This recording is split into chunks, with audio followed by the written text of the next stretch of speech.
లూకాసు వార్త 13వ అధ్యాయము 12వ వచనంలో చూస్తే ఇంకొక మాట ఉంది. 13వ అధ్యాయము 12వ వచనం.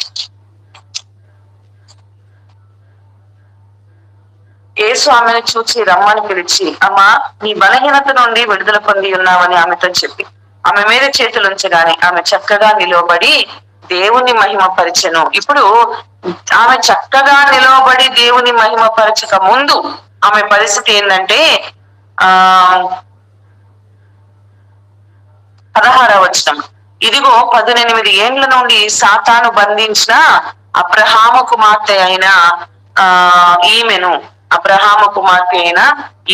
ఇక్కడ మనం చూస్తే ఆమె నిలబడలేకపోతుంది, ఆమె వంగిపోయింది. ఎన్ని సంవత్సరాల నుండి? 18 సంవత్సరాల నుండి. అంటే ఆమె వయసు ఏంటో ఆమె పరిస్థితి ఏంటో మనకు తెలియదు, కానీ ఎందుకు ఆమె వయసు ఆమె పరిస్థితి చెప్పారంటే వ్యాధి 18 సంవత్సరాల నుండి